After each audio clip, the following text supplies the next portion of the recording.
So, your uncle. What's wrong with him? He's possessed. As in the devil?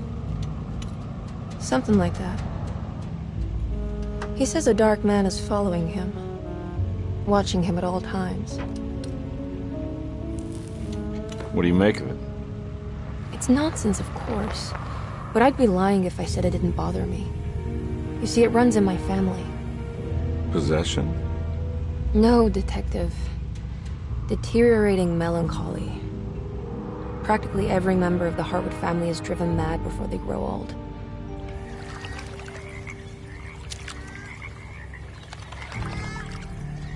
But Jeremy didn't kill himself. Is that why he's at Drusilla? Despite being convinced that he is truly possessed, he decided to put his last chips on Dr. Gray and his psychoanalysis, figuring he might stumble upon some cure.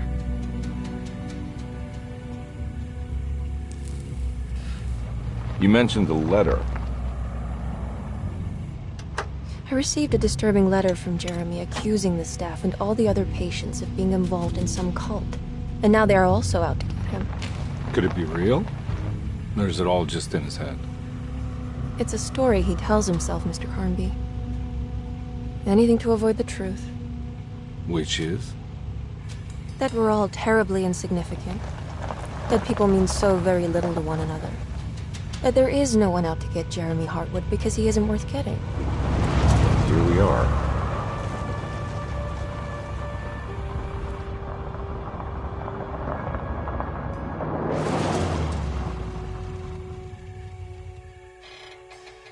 My uncle's not well, Mr. Carnby. I want to make sure he's all right.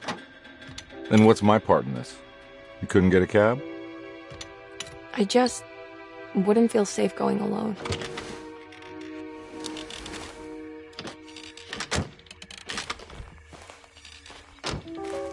Did you bring a gun?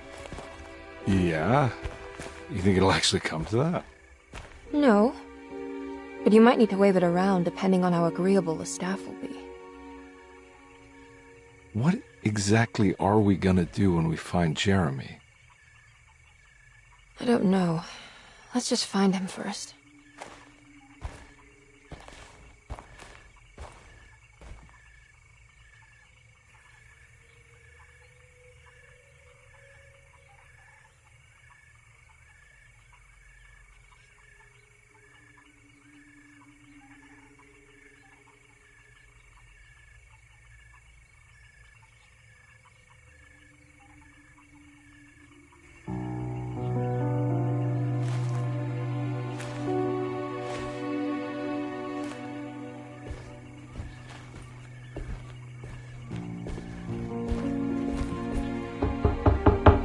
Hello?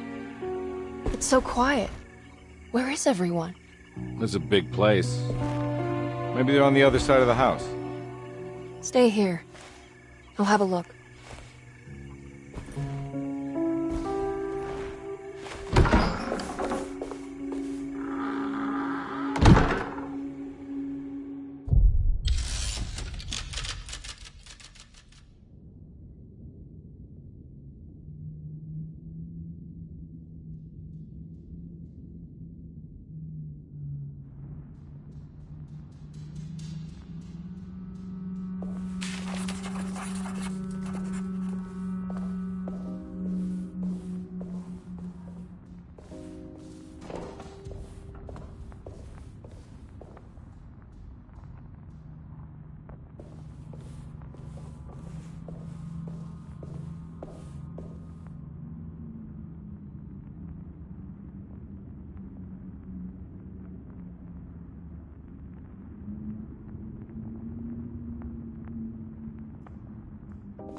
It's so dark in here, I can't see anything.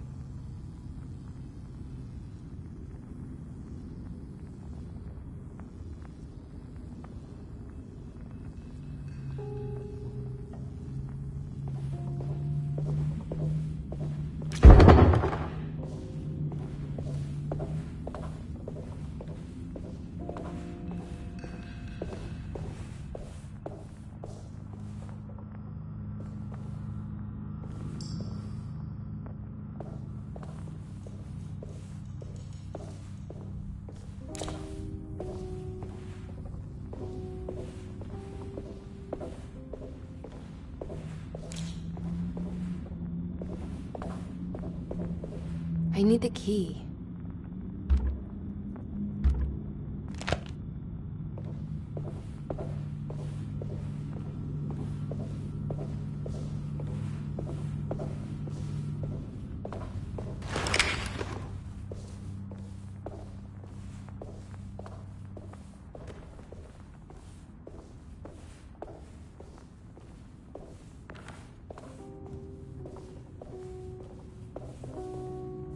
What's this?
This must be older than the...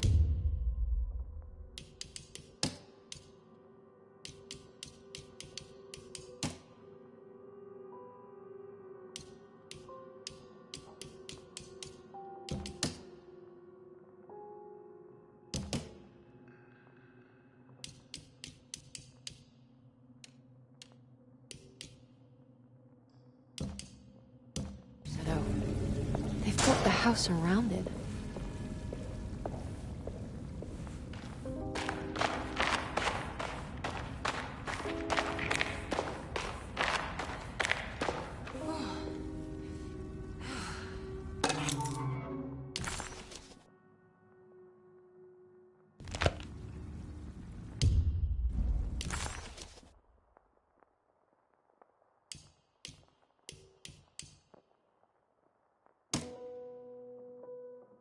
Dearest Emily, Derceto is the prey of evil, and now they're all in on it. The staff and all the patients are nothing more than a mindless cult set to awaken the bayou. I see now that it was wrong of me to try to survive the madness of the Dark Man. You will also learn that soon enough. Every hour that passes where I deny him his right to my sanity makes it worse for the people I care about. He perfectly staged his world in order to conduct my fall. And I have to fall, Emily. Stay away, my dearest niece. Stay as far away from Deseto as you can. Someday you may understand what I've done. May God forgive me. Farewell, Jeremy Hartwood.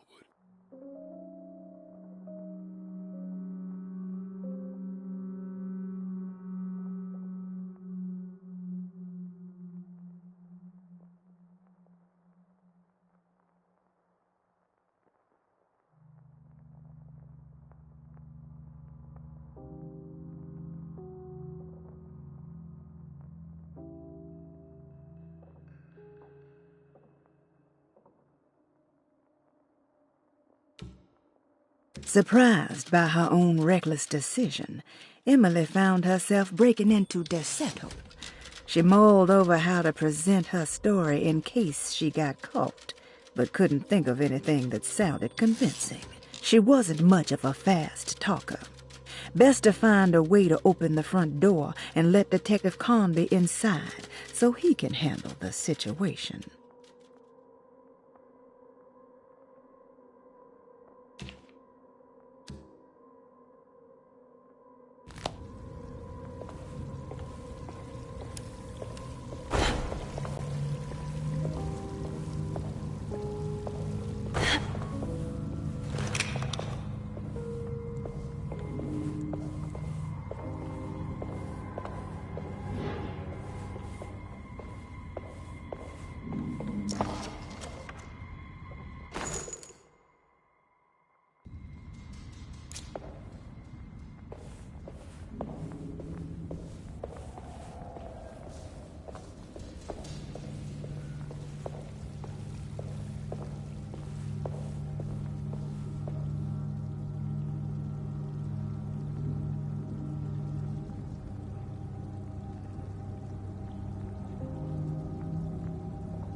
Every day your silence weighs a little heavier.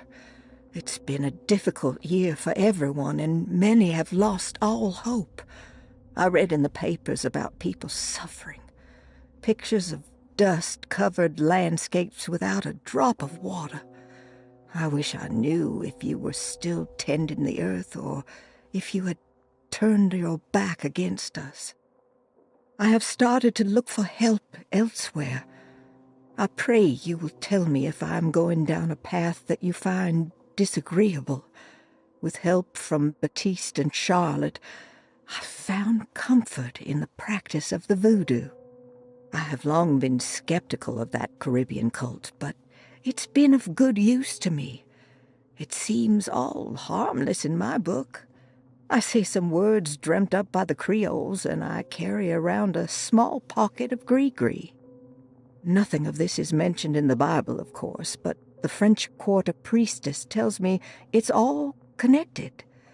She says the Christian God is just one more perspective on the creator of things.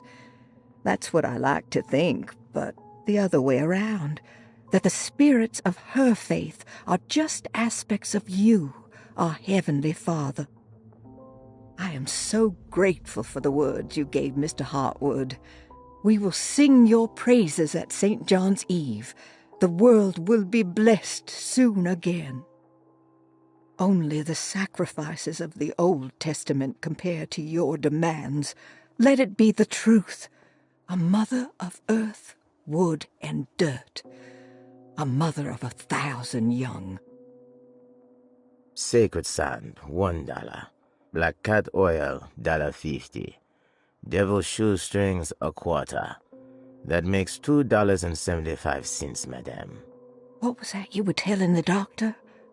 A goat without horns. What does that mean? You must have misheard me, madame. I said no such thing. Please, I know I don't look like any of you, but I'm devout. I'm ready to do what it takes. Do not be so eager to sacrifice the few things you have left, madam. Now please, leave my store. A goat without horns.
Please do not touch the boiler. It is working after all. While the sabotage has caused a leak, Only the decorative plate has been completely ruined. Let's wait for Mr. Chance to turn up and he can take a look at the leak. Mr. Waits.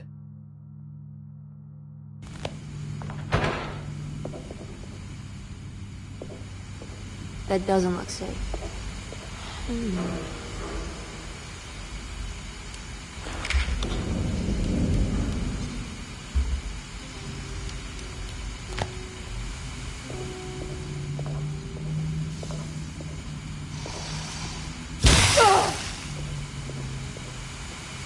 There's something missing.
I need the key.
What was that?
I need the key.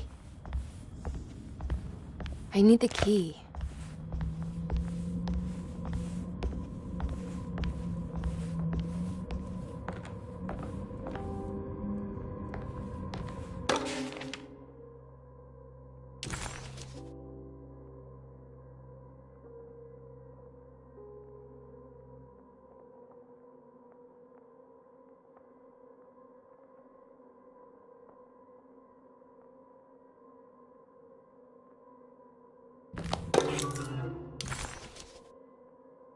Ah, what's this?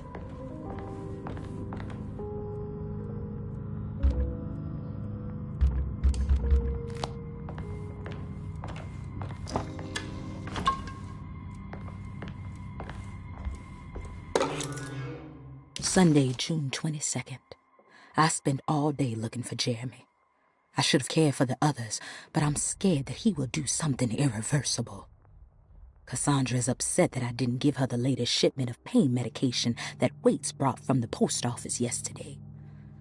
I would have given it to her, but the company didn't send a new key this time around, so the box is just sitting there on my desk. They must have figured we had plenty of their gimmicky keys by now. I only remember seeing one lately.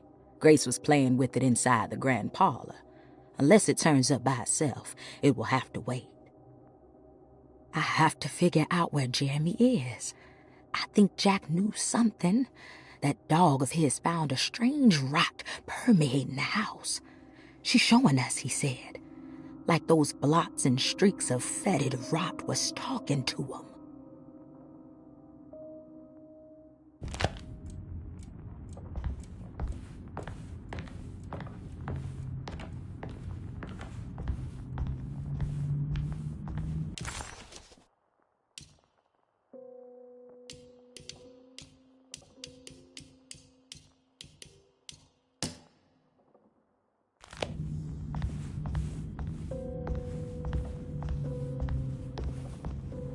I need the key.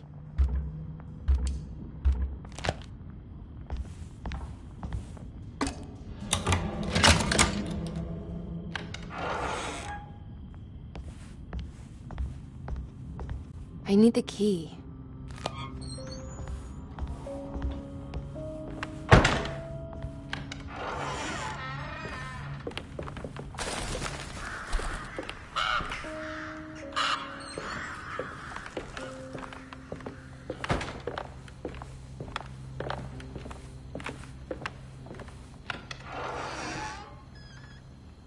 Whoa.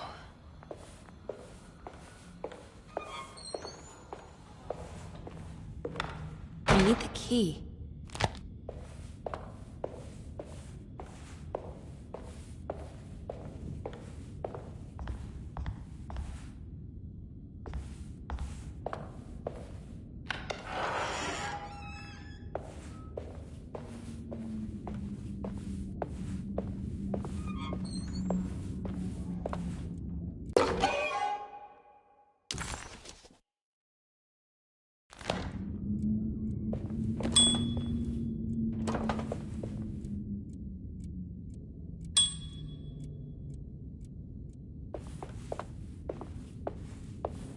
I need the key.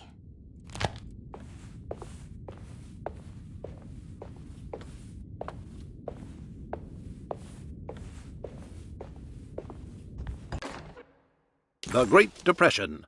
President Hoover raises tariffs on over 20,000 imported goods in an act to protect American labor. Following the collapse of the Wall Street stock market on October 24 last year, American industry has suffered greatly. Thousands of companies have gone bankrupt and left a large part of the American workforce unemployed. In an attempt to turn the tide, the Smoot-Hawley Tariff Act has been signed by President Herbert Hoover. By regulating commerce with foreign countries, the government hopes to encourage the industries of the United States to compete with cheap foreign imports. Superstition on rise. New Orleans voodoo stores and spiritual mediums see increased profit during troubled times. While the market has faced hard times ever since Black Thursday of last year, voodoo doctors and snake charmers see significant rise in number of customers.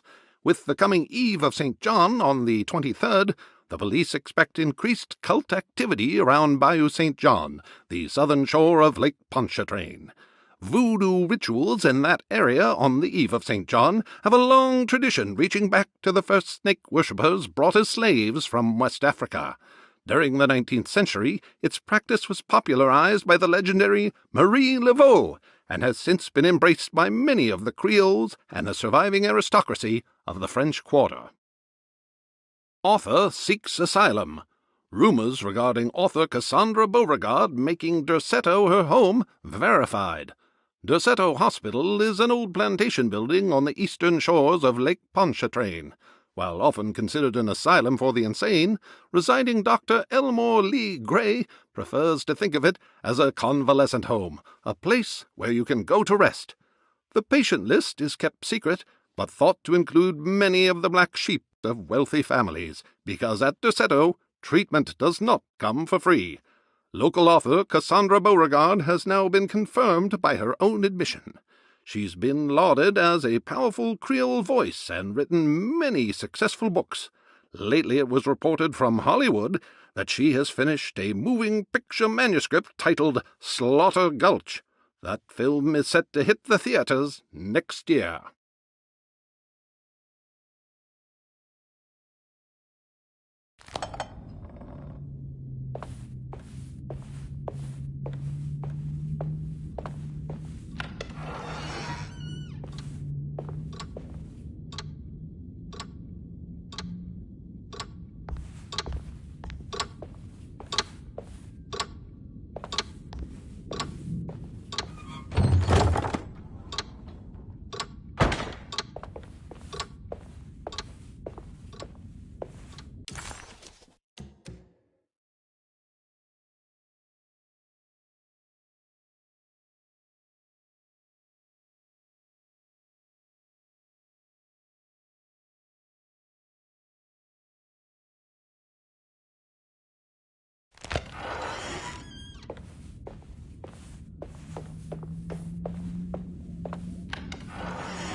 Wait, don't.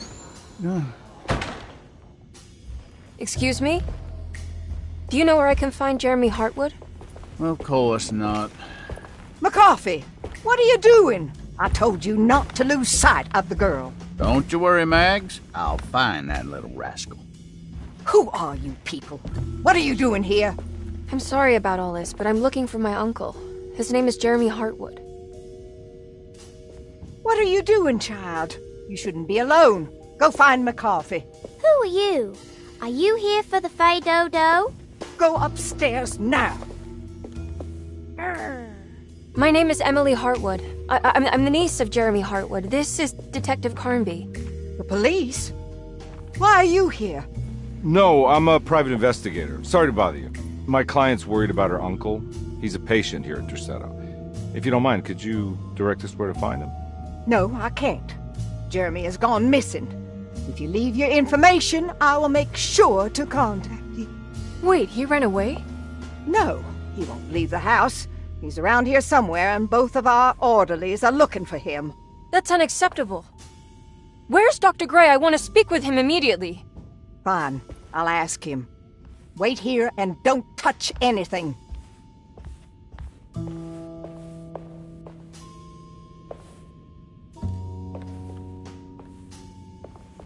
Do you want to see Jeremy's room? Can you show us? Follow me.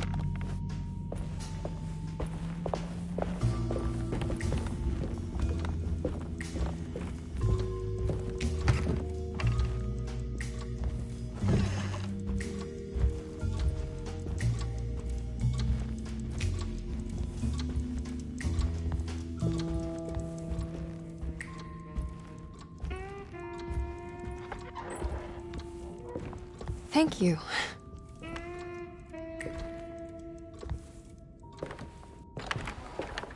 Strange kid. Let's look around, see what we can find.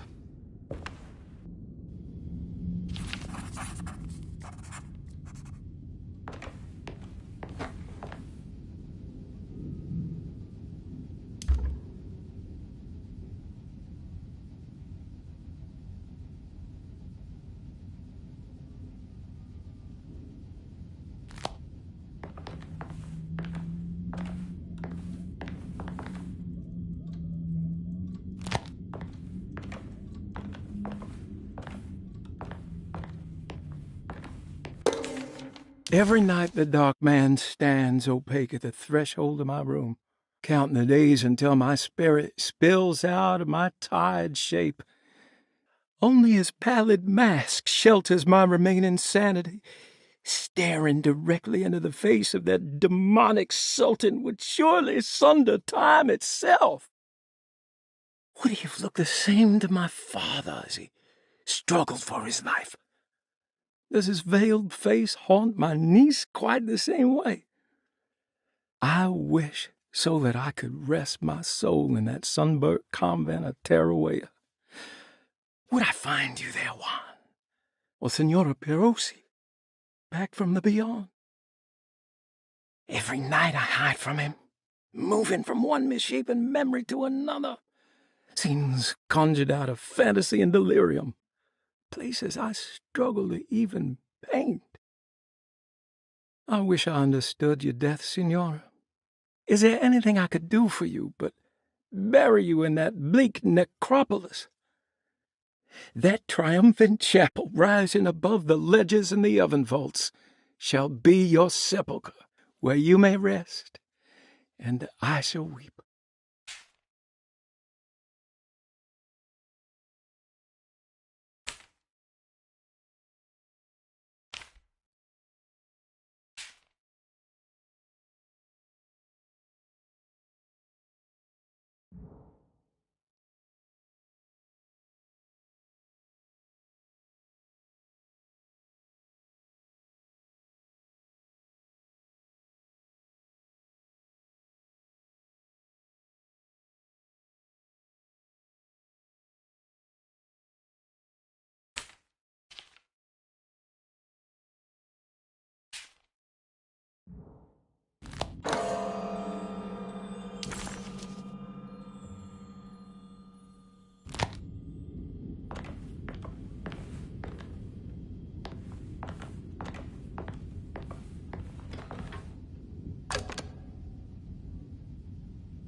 Have you ever seen anything like this?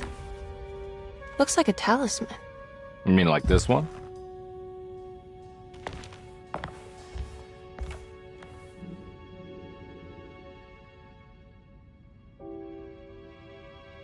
Can you find me a knife to cut the canvas? I want to take this with me. You want to take the painting? Sure, I'll find one.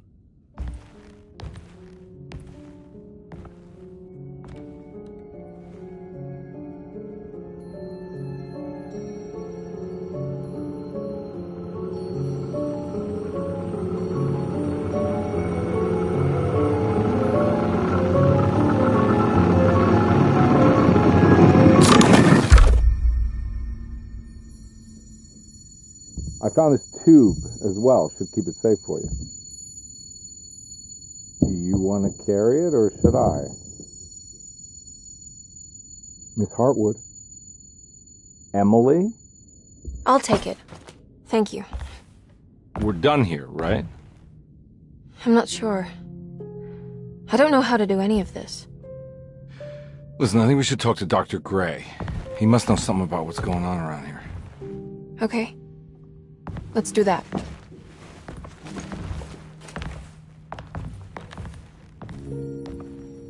Come on, I don't want to be here all night.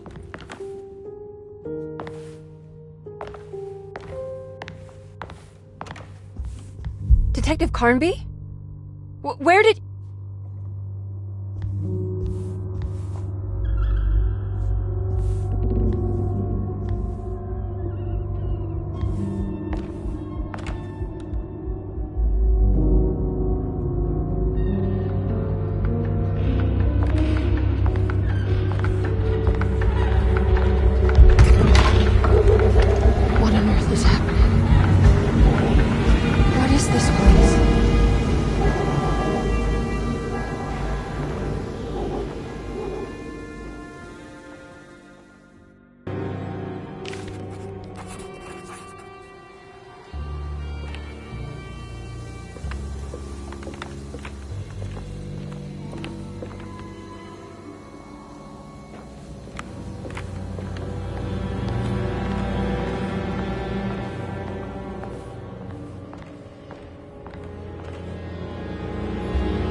Emily had never seen the French Quarter quite like this, dark and alien.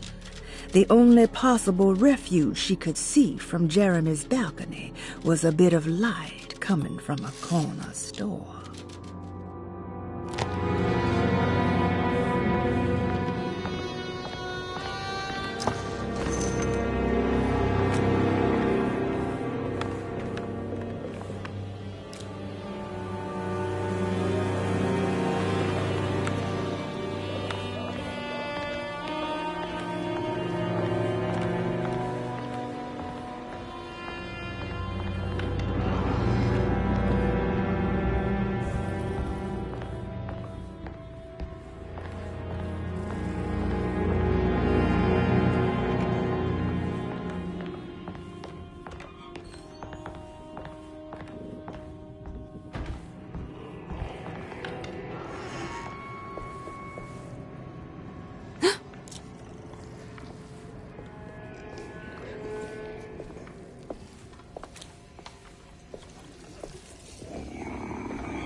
This can't be.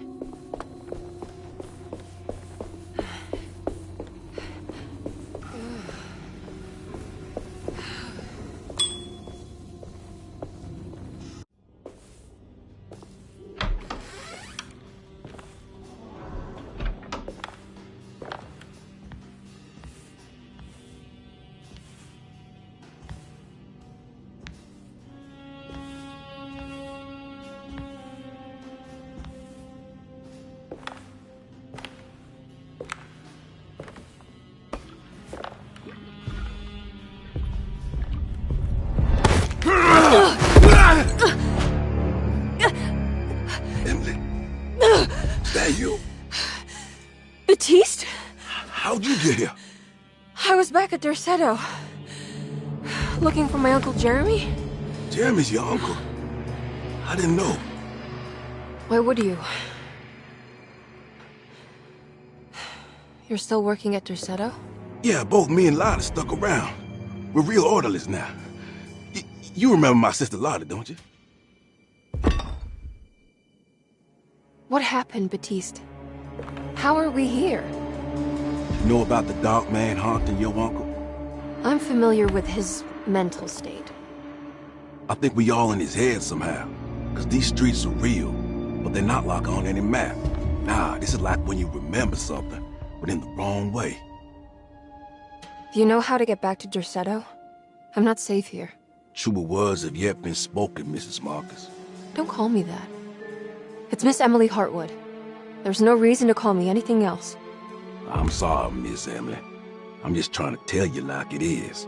This place ain't safe for no one. There's evil hiding in the dark. How do I get back? Only Jeremy knows how. He has this juju necklace guiding him. You mean this talisman? Mm-hmm. Just like it. He says it's been protecting him ever since he got it from Miss Jackson down the street. You know where it came from? Have you been there? I was there no more than 1 hour ago looking for Jeremy. Locked it up to keep the ghouls from getting inside. You can have the key if you want. Thank you. I'll take a look. Stay safe, miss.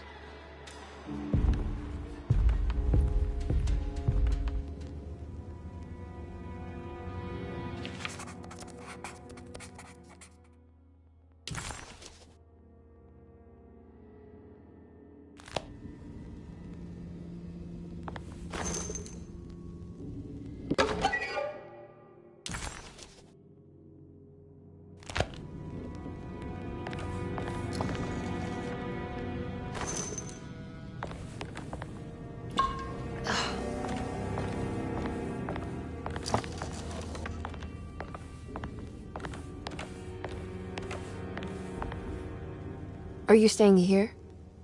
For a while. Want to see if Jeremy shows up.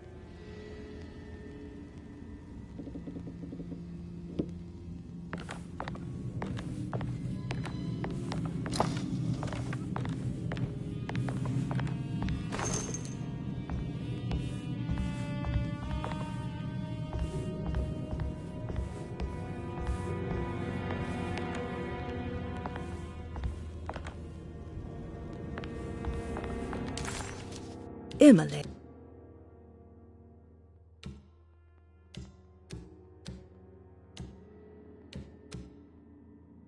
Emily couldn't understand where she was, but it felt like a waking dream.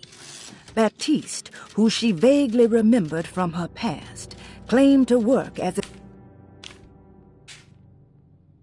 Surprised by her own reckless decision, Emily found herself breaking into Derceto.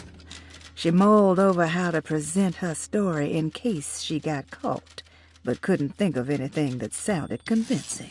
She wasn't much of a fast talker. Best to find a way to open the front door and let Detective Conby inside so he can handle the situation. Jeremy had gone missing. The housekeeper said the staff at Derceto was looking for him. But Emily wanted answers and demanded to speak to Dr. Gray, the man in charge. While waiting, a young girl offered to show Emily and Detective Conby inside Jeremy's room. The perfect opportunity to look for clues regarding Jeremy's disappearance.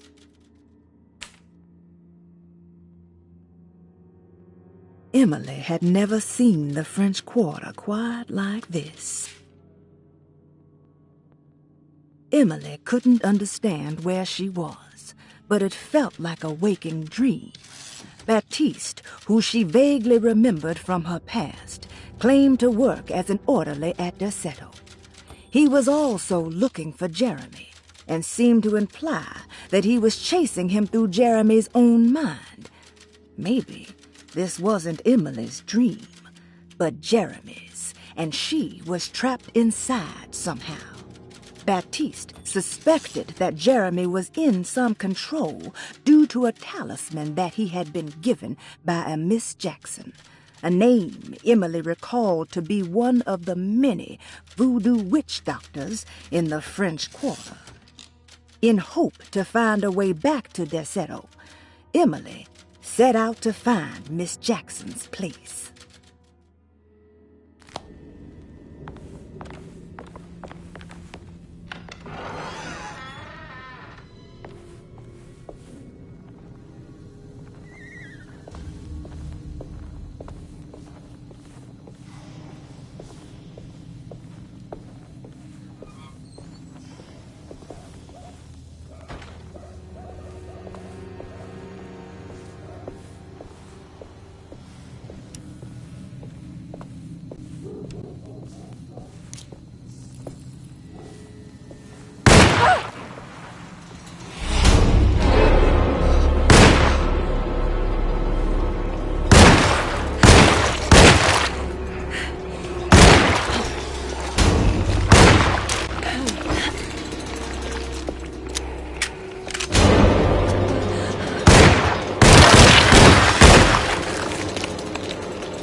Oh, what's this?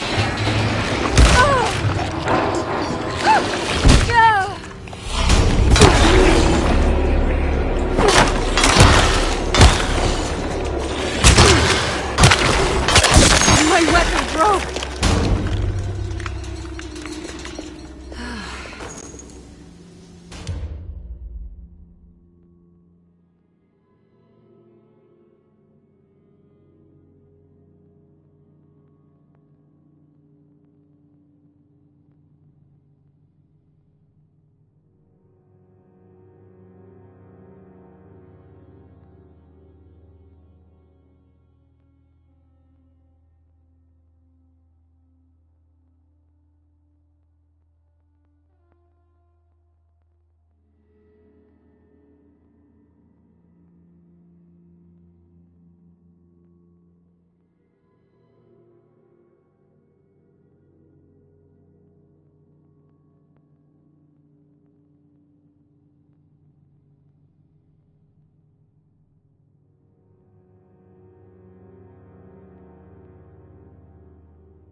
This must be Miss Jackson's place.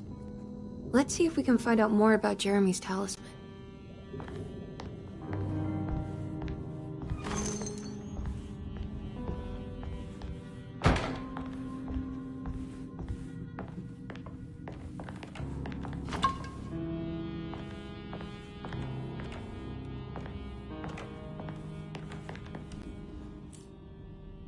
It looks exactly like Jeremy's talisman.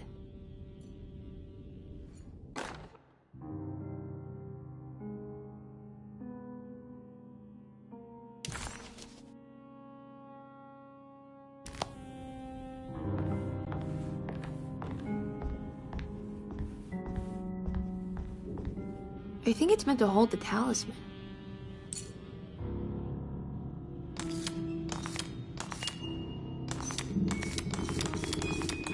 I'm not sure what numbers I should...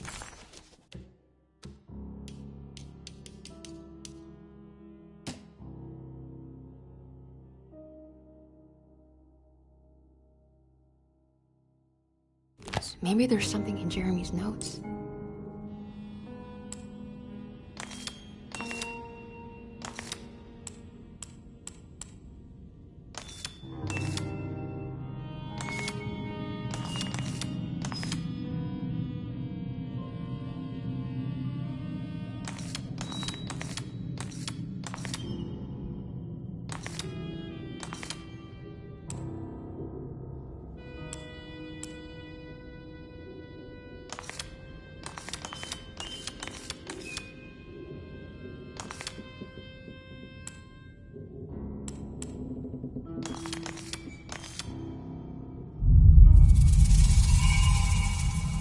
What's that picture in the glass? Where is that?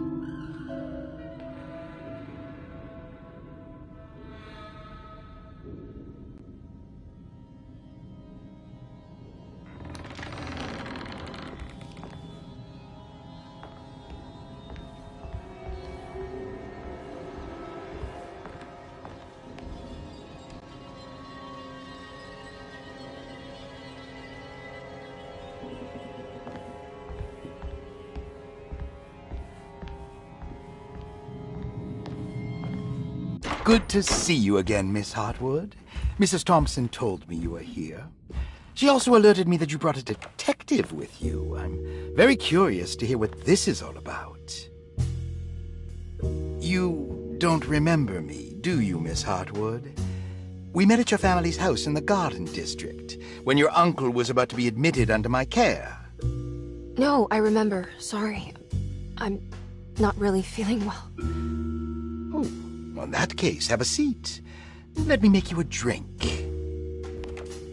I don't seem to have made much of an impression on you. On the other hand, I can vividly recall you and your parents. Because of our cheerful disposition, I'm sure. You are far too intelligent to think that. You come from a joyless family, Miss Hartwood. The only amusement I took from my visit was discovering that the young lady's drink was an old-fashioned. Very astute. Is that supposed to make you seem attentive or intelligent? Whatever you prefer. Are you ready to tell me why you are here, Miss Hartwood? And why you brought a detective? I received a letter from my uncle. He seemed certain that he was in danger here. If I find out you're treating him badly, I'll be taking him back with me to New Orleans. Really? Is he going to live with you in your tiny garçonniere? That would be a spectacular way to ratify your spinsterhood. Because you are well aware that your father would never let him back in his house. No, I have it. Maybe you can bring him back up north. You've been wanting to move back for quite a few years, haven't you? You always preferred your mother's side of the family. Jeremy is free to leave with you. I won't object. However, there is one problem, as you might have learned. He is, in fact, missing. Do you know where he could have gone? No, I'm afraid I don't. I have my staff looking for him. I'm sure he will show up eventually, especially if he learns that you are here. He is quite fond of you. What can you tell me about his condition? I never heard a proper diagnosis. What is your medical opinion of him? Well, let me think. He is an anxious man, depressed, even. He suffers from a perceived lack of order in his inner and outer life. He constantly complains about events not presenting themselves according to their divine nature. And the Dark Man? Hard to tell if it was ever anything specific. Jeremy uses the Dark Man as a psychological scapegoat to avoid facing the truth that he is in any way at fault. You don't think there can be any truth to the Dark Man's supernatural existence? Why would you ask that? Can we ever be sure? If the Dark Man is some sort of evil presence that is in possession of Jeremy? Well, I assure you, any evidence that you experience supporting that claim is purely delusional. Don't get caught up in mass hysteria, Miss Hartwood. You wouldn't want to take your uncle's place in this hospital, would you? I'll be leaving now, Doctor. I need to keep looking for my uncle. Do so, Miss Hartwood. I'll let you know if he shows up.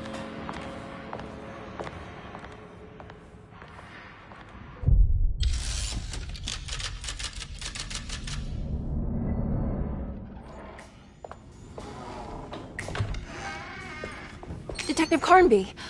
God, I'm glad to see you. I was afraid you had left. Me? You're the one who just disappeared. It's hard to explain. I think I blacked out. It was like I went somewhere else. It's okay, miss. You're clearly upset. No, I don't know what's happening. This is a very stressful situation for you, I understand. Ugh, no, you don't understand. Just take a deep breath. Why don't you sit down, smoke some of the Perique? If you want, I could even drive you back to New Orleans. I just want to have a talk with Dr. Gray first. I want to stay. I found a talisman just like the one in the painting. I think I might be able to figure out where Tarawea is, where Jeremy wanted to go. That's great. Just stay out of trouble, okay? Let me handle the investigation. I'm not crazy, Detective. Not yet. Okay, catch you later.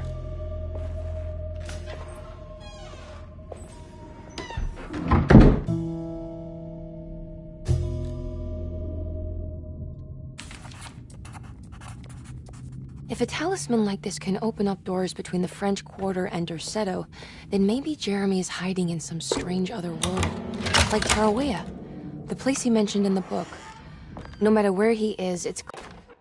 Paul, you're right about the plates on the boiler and the clock. They have been sabotaged, and I think I know who did it. They have something to do with Jeremy's episodes and how he seems to disappear at night. Right now, it's important that you keep an eye out for any of the pieces. I want to find out if I can repair the plates. Let me know if you find any of them.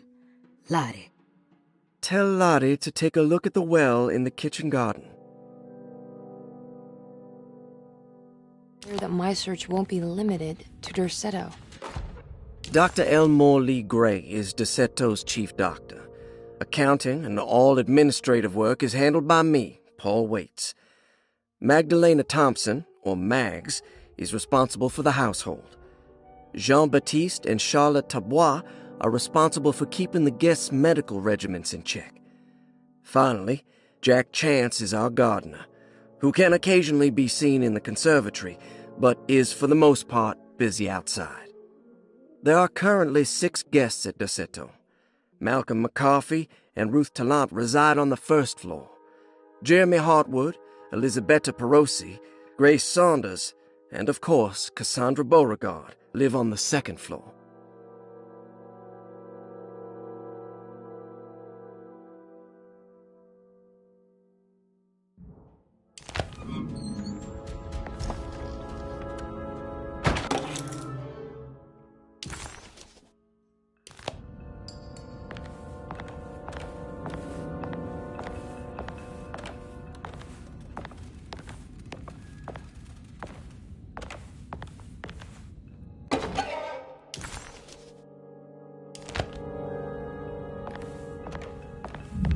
Looks sturdy. Doubt I'll be opening this.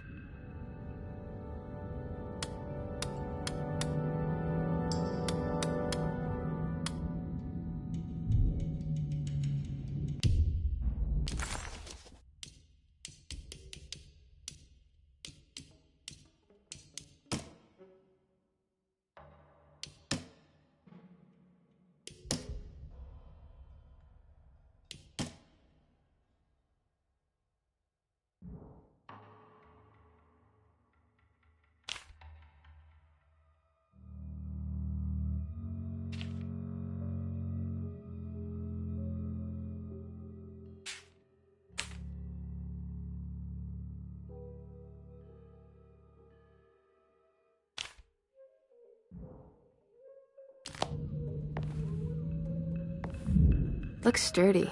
Doubt I'll be opening this.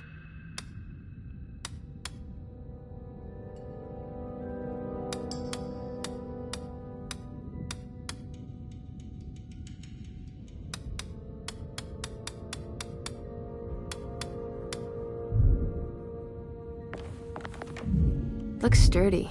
Doubt I'll be opening this.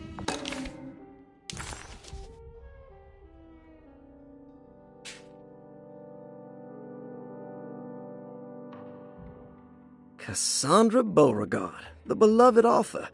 Very exciting, isn't it? What do you want to put down for reason for admission? What her agent told us. Cassandra suffers from writer's block and needs to finish her moving picture script before the end of June. Mr. Chardot suggests Cassandra's heavy use of barbiturates is holding her back and risks ruining her career. And how should we summarize her personal history? Let's keep it short. Cassandra Beauregard is a beloved crime author who managed to pull herself out of poverty and into stardom. 5 years ago, she tried killing herself by jumping off a balcony. The incident left her a cripple.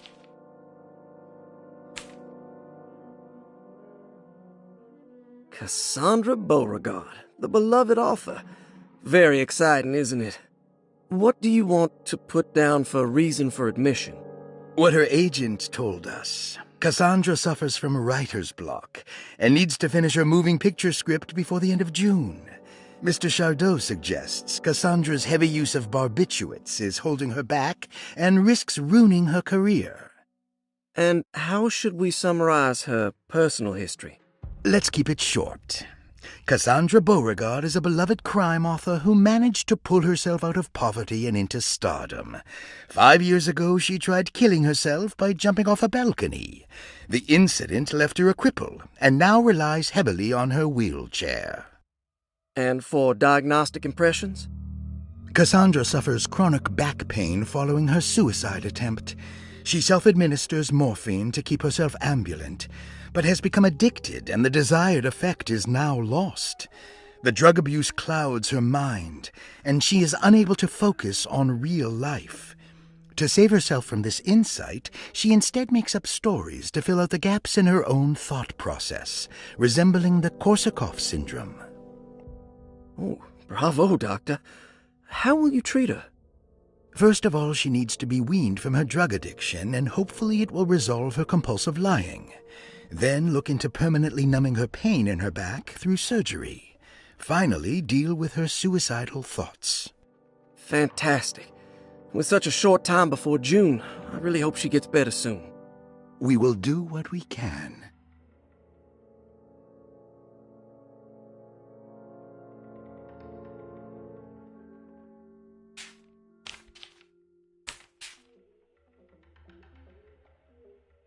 Grace Saunders, 11 years old.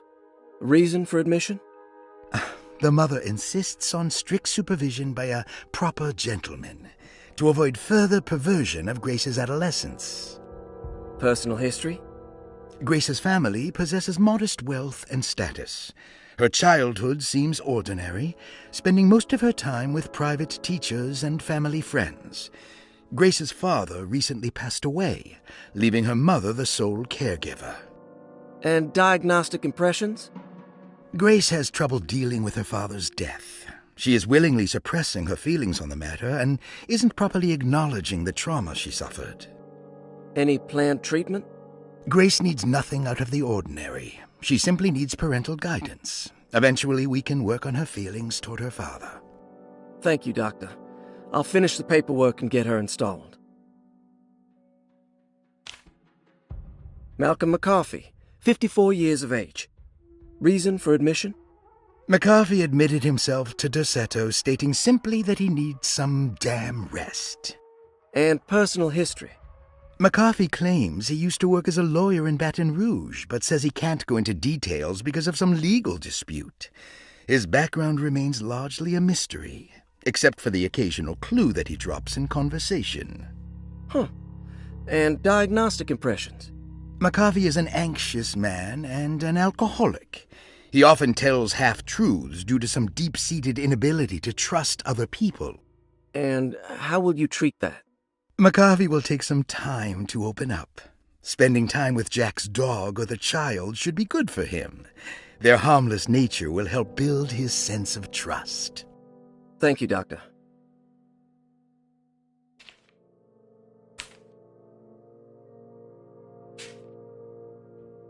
Elisabetta Perosi, 33 years old?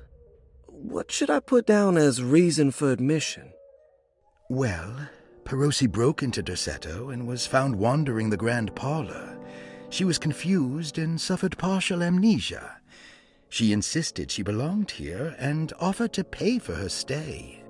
Right. What do you make of her story? Perosi claims to have been a member of the Astarte artist colony some 20 years ago, a claim that seems contrafactual due to her young age. She looks to be and even thinks she is 33 years of age. That would make her a child at the time. It seems fair to say that Perosi's story is untrue, deliberately so or not. Diagnostic impressions? Do you have anything? Perosi's story is peculiar because she retracted her story about the artist colony. She no longer claims to be the same person as Elisabetta Perosi. However, my staff's research has confirmed there was a Perosi at that time who was in her early 30s. I suppose this case will take some time to investigate. How will you go about it? I wanted to contact the real Perosi, but it seems the whole colony disappeared one night. September 29th, 1915, during a hurricane. I will have to take it slow and figure out what this spell of impersonation could have been. Oh, I'm sure it will all clear up eventually. Thank you, Doctor.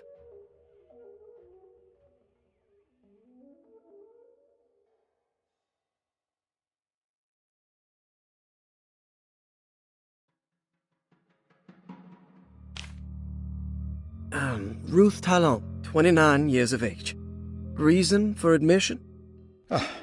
Ruth's father wishes that his daughter be removed from New Orleans nightlife for the foreseeable future. He fears that her overly free spirit is tarnishing the family's reputation. Sounds simple enough. Personal history? Ruth comes from considerable wealth. Her family owns several hotels and restaurants. Unlike the rest of the family, her sense of adventure has taken her around the world, including France during the Great War as a photojournalist. The last decade, she has provoked many rumors of being a debauched flapper, bordering on nymphomania. And diagnostic impressions? Despite her father's frivolous reasons for her to be admitted, Ruth does seem to provide an interesting case. She is refreshingly open and doesn't shy away from talking about her life during the war or her continuous celebration after returning to the States. She is admittedly a sexual deviant and feels no remorse. And her treatment plan? Simply staying at Derceto should do wonders for Ruth. If not, at least for her family's reputation. Ruth doesn't need to change, but with therapy I might be able to share with her some sympathy towards her family. I doubt she will settle down and become as dull as the rest of them, but at least she might try to be more discreet in the future.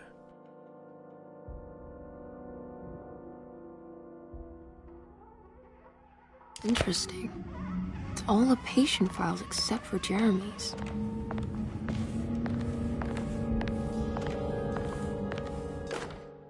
Saw your notice in the boiler room. You should know Mr. Chance won't be coming back. I got no business being in there myself, but you can take a valve from the wine cellar if you want to try to stop the steam pouring out. Be careful.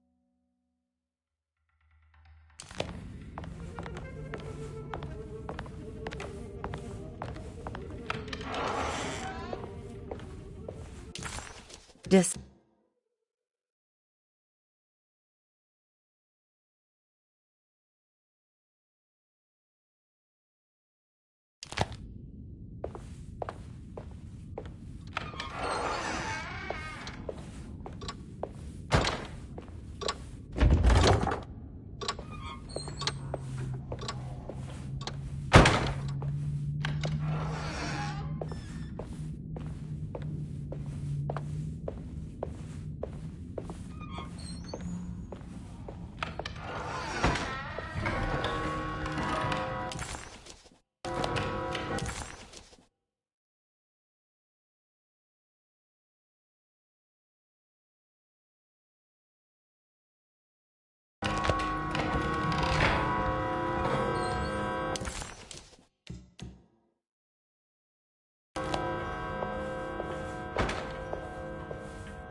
I need the key.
Good evening, Miss Hartwood. That is your name, isn't it? I would be terribly embarrassed if it wasn't. You're right. Emily Hartwood, Jeremy's niece. Nice to meet you. Ruth Talon.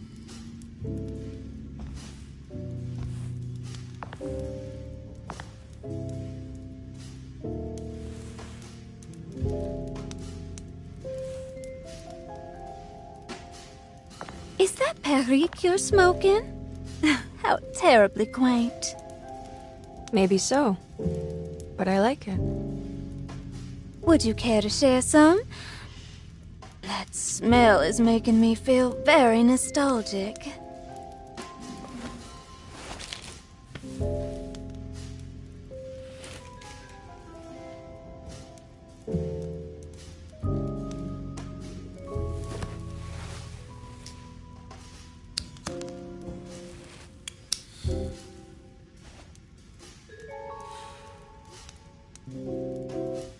Is it all that you hope for?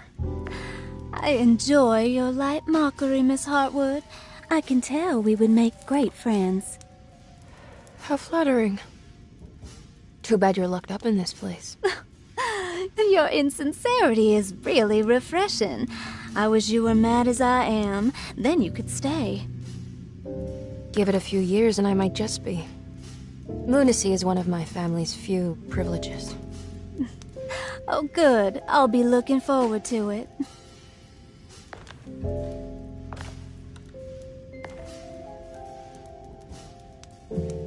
You don't know anything about what happened to Jeremy, do you? Everyone here is really strange, and it's hard to know what to make of anything you hear. Occasionally, it sounds quite exciting, though. Good versus evil and all that.